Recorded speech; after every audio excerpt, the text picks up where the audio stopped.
మన childhood life లో చాలా కారణాలు ఉంటాయి మనం ఇల్లు మారడానికి. అది మన పేరెంట్స్ కి చాలా ఈజీ కూడా. కానీ ఒక చిన్న పిల్లోడికి మాత్రం తన చైల్డ్హుడ్ లైఫ్ లో జరిగిన లైఫ్ మొత్తం తన కళ్ళల్లో తిరుగుతానే ఉంటుంది. నాకు తెలిసి మీ అందరి లైఫ్ లో కూడా జరిగే ఉంటుంది. అండ్ అప్పుడప్పుడు నా చైల్డ్హుడ్ లైఫ్ నాకు గుర్తు వస్తూ ఉంటుంది. అది కూడా ఎలాగంటే నాకు తెలియకుండా ఒక వాసన వచ్చేది. ఆ వాసన చూడగానే నాకు తెలియకుండానే నా చైల్డ్హుడ్ లైఫ్ లోకి నేను వెళ్ళిపోతాను. మీకు కూడా ఎలాగే జరిగేదా? కింద కామెంట్ సెక్షన్ లో కామెంట్ చేయండి. అండ్ నా స్టోరీ టైమ్సే కాదు, మీ స్టోరీ టైమ్స్ కూడా కింద కామెంట్ సెక్షన్ లో కామెంట్ చేయండి. నా నెక్స్ట్ వీడియోలో మీ స్టోరీస్ గురించి కూడా డిస్కస్ చేసుకుందాం. కాబట్టి ఈ ఛానల్ ని సబ్స్క్రైబ్ చేసుకోండి అండ్ మీ ఫ్రెండ్స్ అందరికి షేర్ చేయండి. ఇంకా మన స్టోరీ టైం ని స్టార్ట్ చేద్దాం.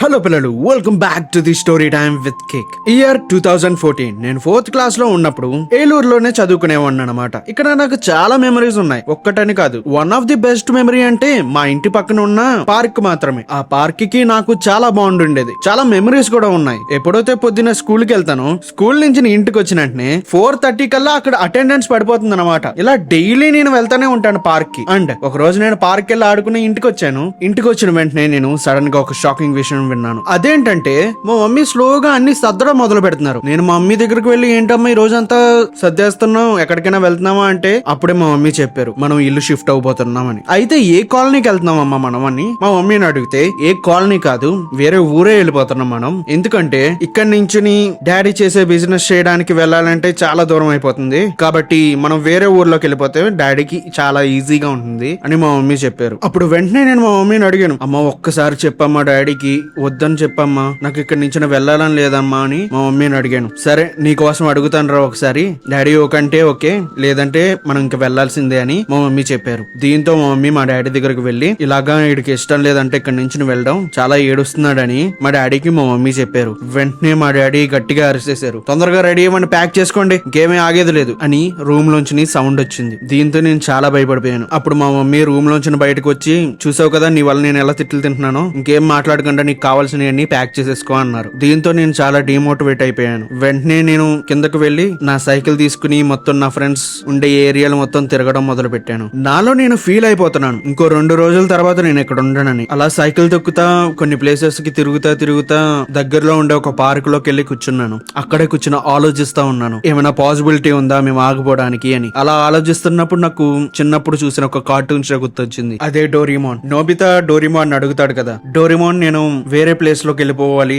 అప్పుడు నా ఫ్రెండ్స్ అందరూ నా దగ్గరికి వస్తారని. ఆ ఎపిసోడ్ గురించి ఆలోచిస్తున్నాను. అప్పుడు డోరేమోన్ వెంటనే తన పాకెట్ లోంచి ఒక సెల్ ఫోన్ లాంటిది ఒకటి బయటకి తీసి నోబితాకి చెప్తా ఉంటాడు, ఇదిగో నోబితా, దీంట్లో కనుక నువ్వు నీకేం కావాలో చెప్పావంటే అది ఈ సెకండ్ నుంచని జరగడం మొదలు పెడుతుంది. అప్పుడు వెంటనే నోబితా వాళ్ళ డాడీ ఫోన్ చేస్తారు, వాళ్ళ మమ్మీకి ఫోన్ చేసి చెప్తా ఉంటారు కదా, ఇలా మేము షిఫ్ట్ అయిపోతున్నామని. ఆ పార్క్ లో కూర్చున్న సేపు నాకు ఒకటే ఆలోచన, ఏదైనా ఒక పాసిబిలిటీ ఉంటుందా నేను తప్పించుకోవడానికి ఇక్కడి నుంచి అని. అలా చాలా సేపు కూర్చున్నా. టైం ఒక 7 o'clock అవుతుంది. ఎంత ఆలోచించినా ఏ సొల్యూషన్ దొరకట్లేదు. నాకు అప్పుడు మైండ్ లో ఒకటే అనిపించింది, ఇంటికి కాకుండా ఇంకెక్కడికైనా వెళ్ళిపోవాలని. కానీ అలా వెళ్ళడానికి కూడా నాకు ధైర్యం లేదు. టైం అయితే వచ్చేసింది, రేపొద్దున మేము వెళ్ళబోతున్నాం. కొత్త ఇల్లు, కొత్త ప్లేస్, కొత్త సిచ్యువేషన్స్ అండ్ కొత్త ఫ్రెండ్స్ కూడా. లాస్ట్ గా మా డాడీని ఒకటి అడుగుదాం అనుకున్నా. అదేంటంటే నాకు ఇష్టమైన ప్లేసెస్ కి మా డాడీని తీసుకెళ్ళమన్నాను. ఇంటికి వెళ్ళినట్నే మా డాడీ దగ్గర కూర్చుని నేను, డాడీ మనం రేపు ఎలాగో వెళ్ళిపోతున్నాం కదా, నాకు ఇష్టమైన ప్లేసెస్ కి ఆ రోజంతా తిప్పండి, మనం నైట్ బయలుదేరిపోదాం అని మా డాడీని కన్విన్స్ చేశాను. అసలు మేము వెళ్లాల్సింది మార్నింగే. కానీ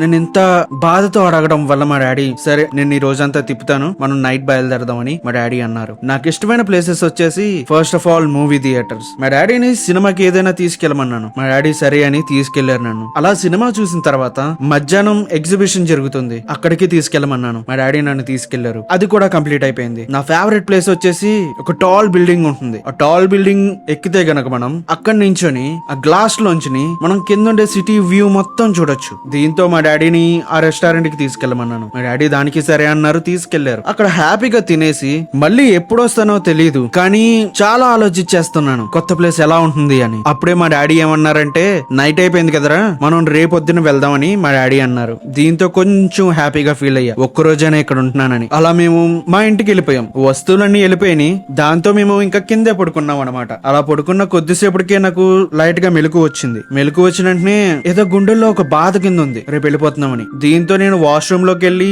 చాలా స్లోగా ఏడు చేస్తున్నా. సడన్ గా మా మమ్మీకి సౌండ్స్ వినిపించి వాష్రూమ్ డోర్ కొట్టారు. దీంతో నేను డోర్ ఓపెన్ చేసి ఏడు చేశాను, చాలా దారుణంగా ఏడు చేశాను. అప్పుడు మా మమ్మీ ఒక చోట కూర్చోబెట్టి చెప్పడం మొదలు పెట్టారు, ఇక్కడ కన్నా మంచి ఫ్రెండ్స్ అక్కడ నీకు దొరుకుతారు. ఇప్పుడు నీకు ఏవైతే ప్రాబ్లమ్స్ ఉన్నాయో అన్ని డిలీట్ అయిపోయినట్టే, ఇంకో కొత్త లైఫ్ అక్కడ ఉంటుంది, అక్కడ ఇంకా హ్యాపీగా ఉండొచ్చు అని మా మమ్మీ చెప్పారు. మా మమ్మీ కొంచెంసేపు అలా నన్ను మోటివేట్ చేసిన తర్వాత నీకు ఇంకొంచెం కామ్ అయ్యాను. మళ్ళీ వెళ్ళి పడుకున్నాను, కానీ దాని గురించి ఆలోచించడం మొదలు పెట్టా. కానీ రేపు వెళ్ళక తప్పదు కాబట్టి ఇంకా లేచి బయలుదేరాం. అలా వెళ్ళిన కొద్ది రోజులకే నేను పాత ప్లేస్ లో ఉన్నప్పుడు కన్నా ఇక్కడ ఇంకా హ్యాపీగా ఉండడం మొదలు పెట్టాను. నాకు ఇంకా ఇక్కడ బాగా నచ్చింది. లైఫ్ చాలా హారబుల్ గా ఉంటుంది, కానీ మనం ఒక్క చేంజ్ చేస్తే చాలు మొత్తం అంతా కూడా మారిపోతుంది. నా లైఫ్ లో కూడా ఇలాగే జరిగింది. నేను ఆ ప్లేస్ లోకి వెళ్ళిన తర్వాత మొత్తం అంతా చేంజ్ అయిపోయింది. నేను చాలా హ్యాపీగా ఉండడం మొదలు పెట్టాను. అండ్ ఇదే కాదు, ఇంకా చాలా స్టోరీస్ ఉన్నాయి. నేను కాలేజ్ ఎలా బంక్ కొట్టానో తెలుసుకోవాలనుకుంటే ఇక్కడ కనిపిస్తున్న వీడియోని క్లిక్ చేయండి. అండ్ ఈ ఛానల్ ని సబ్స్క్రైబ్ చేసుకోండి, మీ ఫ్రెండ్స్ అందరికి షేర్ చేయండి. And see you in the next video.